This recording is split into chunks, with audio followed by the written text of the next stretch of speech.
지난 역사를 통해 현재를 돌아보는 역사 평행이론, 날카로운 역사 인식으로 우리 사회를 분석하는 기자, 한국일보 김광원 기자 연결합니다. 기자님 안녕하세요. 안녕하십니까. 야, 벌써 다음 주면 크리스마스인데 뭐 크리스마스 계획 있으세요? 저는 각오만 다지고 있습니다. 각오요? 쓸쓸할 각오를 무슨 각오요? 다지고 있습니다. 쓸쓸할 각오를 다지고 있습니다. 왜요? 하긴 뭐 지금 뭐 거리두기도 강화되고 그래가지고 예. 어디 나가기는 좀 그렇기는 합니다. 자, 이렇게 쓸쓸하기는 한데 오늘 이야기는 해야겠고 어떤 예. 이야기 준비하셨어요? 오늘은 객관적인 지위나 권력을 떠나서 사회적 영향력을 발휘하는 이들에 대한 이야기를 해볼까 합니다. 말 혹은 언어 또는 논리의 힘입니다. 야, 이거 특히 진짜 그렇죠. 지난해 한 농객이 내가 혼자서 야당도로 다 했다 이런 발언을 한 적이 있잖아요. 네네네. 그때 대부분 또 수긍하는 분위기였습니다. 맞습니다. 그러니까 대단한 직책도 없이 오로지 말과 글로 정치판을 흔들었다는 이야기인데 오늘은 그와 관련된 이야기를 해볼까 합니다. 네. 요즘은 뭐 또 워낙 채널들이 많기 때문에 새로운 농객들이 속속 등장을 하고 있고 말 그대로 진짜 아까 말씀을 하셨던 것처럼 어떤 특정한 지위가 있거나 이런 게 아니어도 전문직이 아니어도 말을 잘하고 논리적으로 이거를 좀 표현을 잘하고 이러면 주목받는 경우들이 많죠. 그렇죠. 예. 저는 근본적으로 한국인들이 말과 글을 존중해 왔고요. 지금도 그렇다고 생각합니다. 네. 중국은 좀 말하고 글 쓰는 일이 자유롭지 못하죠. 지금. 네네, 그렇죠. 일본은 그보다 낫지만 우리보다 분명히 못하다 이런 생각이 듭니다. 무라야마 도시오라는 일본인이 있습니다. 네. 이분이 1976년에 처음으로 한국 방문했는데 당시 한국에 대해서 무엇보다 참 역동적이었다. 일본은 뭔가 매뉴얼적으로 관리가 돼 있다 보니까 뒤에서 누가 조종하는 것에 따라 움직이는 것 같은 느낌이 있었다. 근데 한국 사람들은 굉장히 민감하고 사회에 대해서 자신이 사회 구성으로서 참여하려는 의욕이 아주 강한 것 같았다. 이렇게 예상했습니다. 아니 70년대면 군사정권 시절인데 예. 지금 생각해보면 굉장히 억압된 시절인데도 그런 분위기라고 느꼈다는 거군요. 그렇죠. 진짜 한국, 일본이 다르긴 많이 다른가 봐요. 예. 이제 조선시대를 보면 선비들이 벼슬이 있든 없든 상소 등으로 자신의 의견을 표했잖아요. 네네. 그런데 이제 현재 우리나라 국민들 절대 다수가 선비의 우선입니다. 그렇죠. 원래 양반의 비율은 그리 높지 않았지만 어찌됐든 결론적으로 현재는 양반의 우선이 아닌 사람이 거의 없죠. 네, 그렇죠. 사실 뭐 족보 사고 팔고도 많이 했었고, 그렇죠. 네. 뭐 원래 조상이 근데 뭐 양반이든 뭐 아니든 간에 뭐 우리가 선비라고 생각하고 살면 또 선비이기도 한 거죠, 사실은. 그렇죠. 네네. 오늘 이야기의 핵심은 조금 특별한 선비들의 능력, 선비들의 말하기 능력입니다. 바로 한시입니다. 한시. 예. 조선시대에는 여러 가지 능력들 중에 시를 쓰는 능력이 사회적 영향력을 결정하는 중요한 요소 중에 하나였습니다. 선비라면 누구나 공통적으로 시를 썼기 때문에 가능했던 일입니다. 사극 같은 거 보면 실제로 시로 이렇게 뭐 주고받고 소통하고 이런 장면들 되게 막 멋있게 나오잖아요. 그렇죠. 놀 때도 시 쓰고 그렇죠. 네. 진짜 그랬나? 예. 오늘 이야기의 주인공은 최유후와 정두경이라는 인물입니다. 네. 정두경이 2살 위거든요. 네. 두 사람이 한 번은 과거 시험을 관장한 일이 있습니다. 채점을 한 거죠. 네. 당시 최유후는 대사원, 정두원은 정은이었습니다.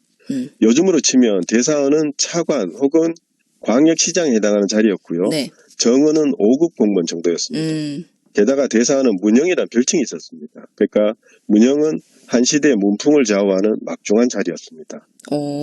2살 차이면 나이 차이는 거의 그냥 비슷한데 또래인데 직급 차이는 좀 크네요. 그렇죠. 최유가 훨씬 높았죠. 예. 그래서 최유가 채점을 맡았고요. 정두경은 관여를 하지 않았습니다. 그러니까 문영을 인정해 준 것이죠. 네. 근데 문제가 발생합니다. 이 정두경이 낙방한 시험지 이렇게 들춰보면서 이거 참 잘 썼군. 이건 좀 부족한데 이런 말을 툭툭 던졌습니다. 그러니까 채점하고 있던 최유의 심기가 좀 불편해졌겠죠. 예. 급기야 최유가 정두경에 한마디 합니다. 내 비록 문장을 잘하진 못하지만 문영을 맡고 있는 처지가 아니오. 직책을 넘어서는 일일랑은 하지 않는 게 좋겠어. 되게 화났을 것 같은데요. 그렇죠. 제가 화내서 읽은 것도 있겠지만 실제로 화냈을 것 같아요. 예. 이 상황이 이렇게 되면 직급이 낮은 사람이 5급 공무원이죠. 아유 죄송합니다. 제가 너무 주제를 넘었네 하고 사죄하는 게 당연하잖아요. 보통 그게 상식이죠. 그렇죠. 근데 정두경이 바로 화를 냈습니다. 예? 네가 우연히 이 동책이 뭐냐면 쪽집게 모범 답안이거든요. 네네.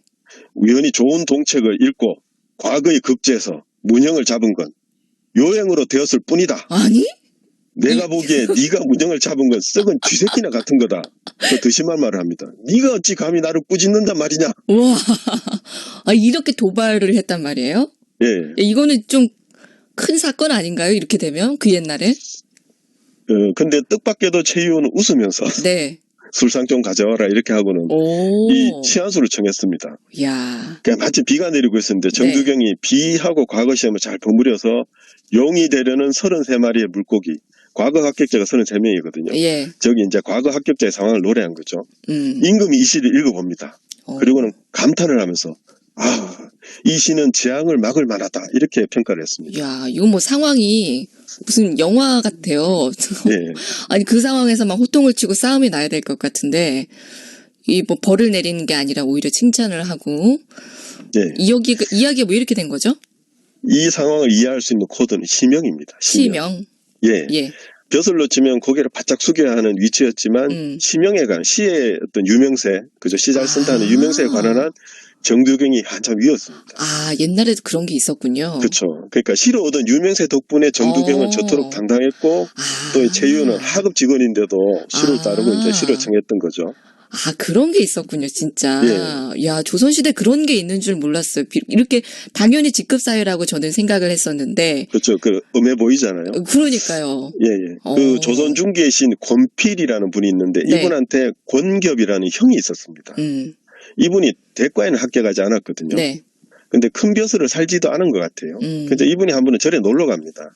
마침 그 장소에 여러 명사들이 술을 마시면서 관리들이겠죠. 네. 술을 마시면서 시를 짓고 있었거든요. 권겹도 그 자리에 끼어들었습니다. 그러자 이제 사람들이 아니 명사들이 모여서 시를 지으며 노는 자리에 웬 초라한 행색을 한 선비가 이렇게 당돌하게 구느냐 이렇게 나무랐습니다. 그때 권겹이 웃으면서 이렇게 말했습니다. 그대들의 벼슬이 어찌 감히 나의 시향구조를 감당할 수 있겠소이까. 도전장을 던진 거죠.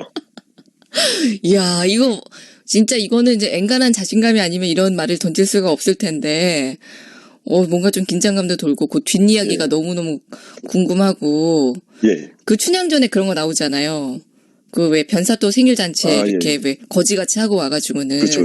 시 짓기 직전에 그 폭풍전야 같은 그런 장면 같기도 하고. 예. 이 긴장을 뚫고 권겹이 멋있게 시를 읊습니다. 딱 시를 짓거든요.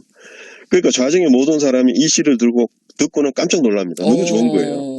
바로 권겹을 상석으로 온 게 안 치고는 술을 진탕 마시면서 즐겁게 어울려서 놀았다 이렇게 기록되어 있습니다. 야. 그러니까 이제 시 쓰는 능력 하나로 벼슬이나 사회적 지위가 무색해진 경우죠. 그러니까 요즘도 벼슬이 있느냐 없느냐, 뭐 경력이 얼마나를 두고 따지는 사람들이 있는 반면에 오로지 논리와 말의 힘만으로 대중을 움직이는 경우도 많습니다. 많죠, 진짜. 예. 그러니까 어느 나라든 과거와 비교하면 말의 힘이 세졌잖아요. 네.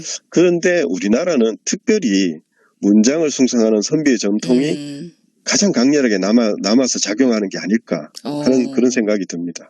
진짜 요즘은 특히 이렇게 뭐 그냥 일반인들도 사회 참여를 하고 목소리를 내는 분들이 참 많은데 이게 예전에 그 조선시대부터 우리 조상들에게서부터 내려져 온 어떤 DNA가 이런 게 있었구나라는 거를 느끼게 되니까 되게 신기하네요. 예. 멋있습니다. 멋있는 것 같아요, 진짜로. 예. 우리나라. 감사합니다. 예. 기자님 오늘 이야기 즐거웠고요. 예. 다음에 뵙겠습니다. 예, 감사합니다. 역사평행이론 한국일보 김광원 기자와 함께했습니다. 이미키 김승기가 함께